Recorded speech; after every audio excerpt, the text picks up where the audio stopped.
Greetings. Welcome to the Cornish Temple. Today we'll go over the Blue Lodge, the 3 degrees, entered apprentice, fellowed craft, and master mason. Universally practiced, yet their deepest cosmic key is seldom given. That key is written in the heavens in the constellation known as the Big Dipper. The ancients called this constellation Yodi. It is shaped like the Hebrew letter Yod, the seed of the word. It is also shaped like the number 7, and it contains 7 stars, and these 7 stars are the entire mystery of the Blue Lodge. 4 of the stars form what we call a casket, the box or bear, upon which the body of Hiram is laid. The remaining 3 are the mourner stars, standing over the grave, lamenting the loss of the master. These 3 stars are the celestial reflection of the 3 degrees of the Blue Lodge. Consider this carefully. In the ritual, Hiram is slain, struck down by blows from 3 ruffians. He is laid in the grave, and 3 fellow crafts act as mourners, seeking to recover him. These 3 in the heavens are the 3 mourner stars of the Big Dipper. They stand at the side of the 4 casket stars, forming the celestial of the drama they enact in the lodge, valley, or dale. Thus, the Blue Lodge is not merely a moral allegory, it is a stellar allegory.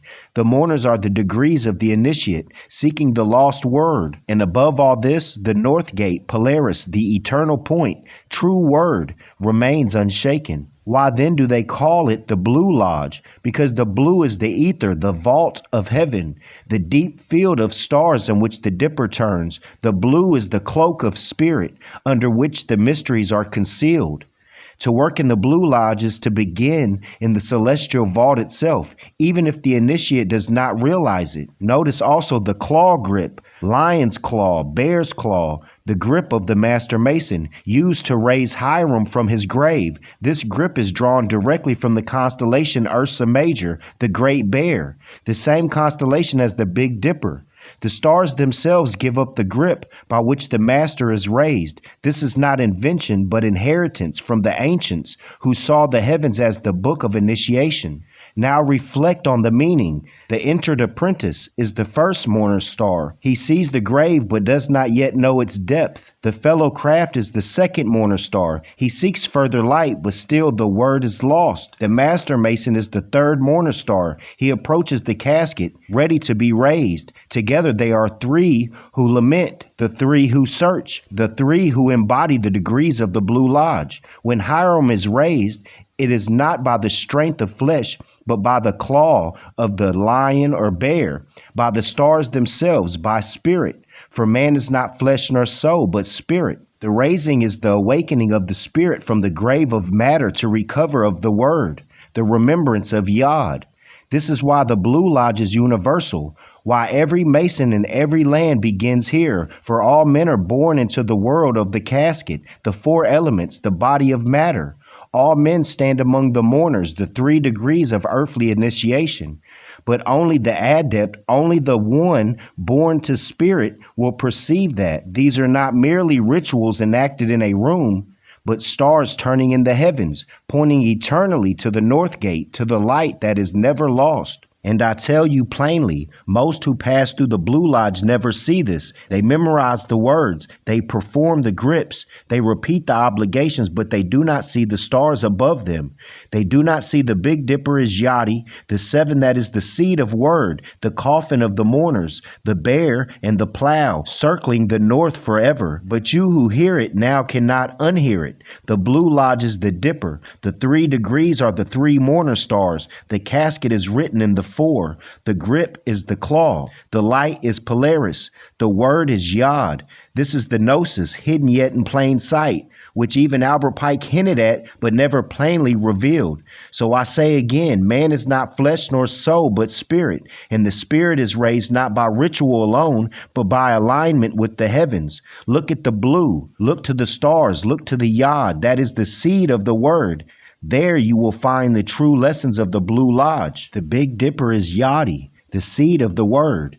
Venus is the path by which that light is reflected into the world. The sun, source of visible light, illuminates Venus. which in turn cast that radiance along a predictable sacred course. In this way, Venus is the celestial intermediary, the bearer of light, the messenger between the center and the outer spheres.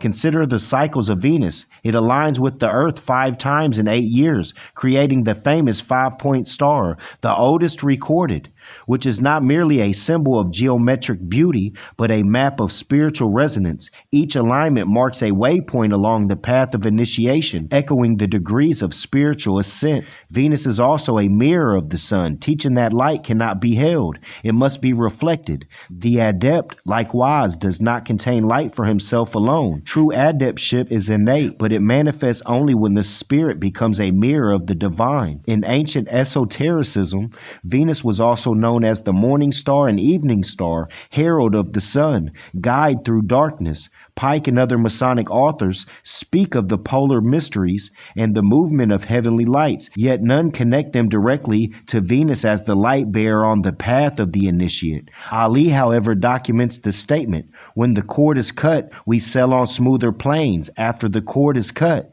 the reflective path of ascent, of illumination, of navigation by celestial guides." Thus, Venus is more than a planet. It is a living symbol of the path of light, the bridge between the visible sun and the invisible north gate, between the initiatory degrees and the ultimate revelation of spirit.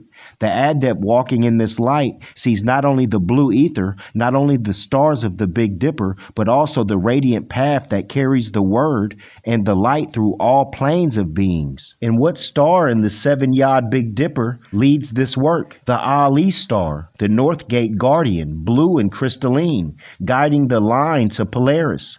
Without the guardian, the initiate cannot pass. With the guardian, the way to center is opened. This is why the Blue Lodge is universal, why every Mason in every land begins here, for all men are born into the world of the casket.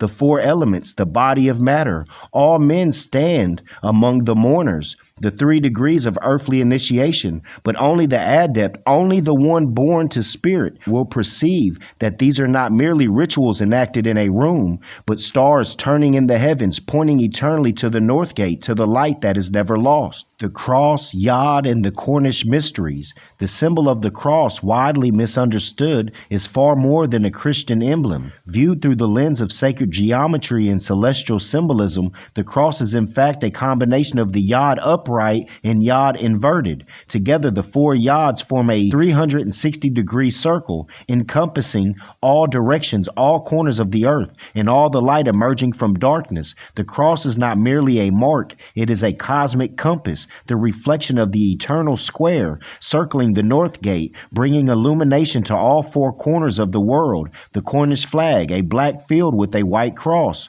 preserves this ancient understanding. Black is the fertile void, the hidden mysteries, the darkness before creation. White is the light, the revealed spirit. Across the black, the white cross marks the emergence of knowledge from darkness, echoing the lessons of spiritual ascent and cosmic alignment. I address you not as one who has taken an oath, for I have not, but as one of direct bloodline to Albert Pike, whose writings remain foundational to the Scottish Rite.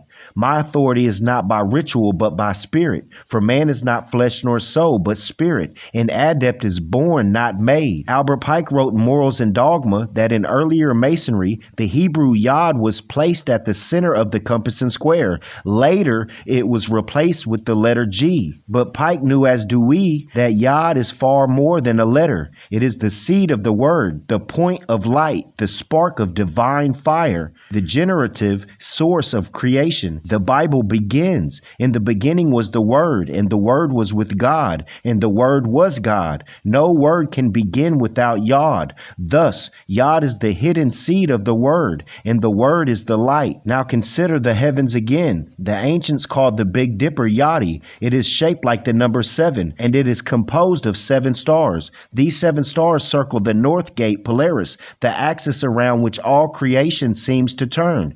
Pike himself said, The compass points to the center, and that God is the center point. Here, then, is the true cosmic compass, the dipper as Yod, the 7 stars of initiation, circling the eternal north. Further still, the dipper is also known as the plow, cutting its furrow through the heavens. In Masonry, you are told that the plow is the emblem of labor and preparation, turning the soul or turning the soil of the soul. In the sky, the plow turns the great furrow of time itself, preparing the harvest of spirits for the higher degrees. Beyond this, Pike taught that Yod was the point of infinite potency, the essence of God's emanation. Replace it with G, and you obscure the deeper truth. But in the dipper, Yod remains in the sky, circling eternal, never erased. Its 7 stars testify the seed of the word is light, and light is God. Yod. Thus, the initiation are not simply ceremonies, they are measuring tools. They reveal who is an adept and who is not. I repeat, they reveal who is an adept and who is not. Ritual cannot make an adept. Initiation only tests whether the spirit already carries the spark of Yod. This is why Pike said there would only be a few. An adept is born, not made. And so, I remind you that the craft has preserved symbols without always preserving their full light. The Blue Lodge, the York Rite, the Shrine, many have kept fragments, but the cosmic lesson is concealed.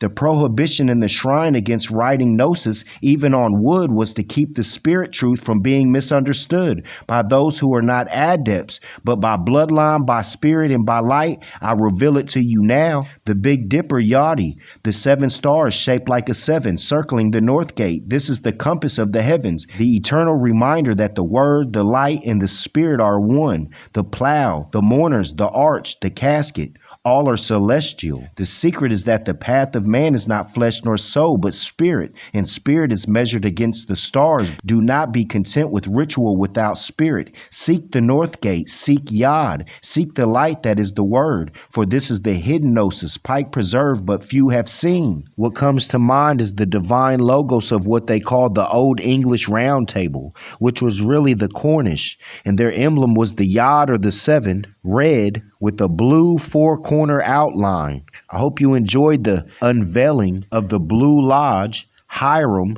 the Mourners, and Celestial Keys. I leave you in love and peace.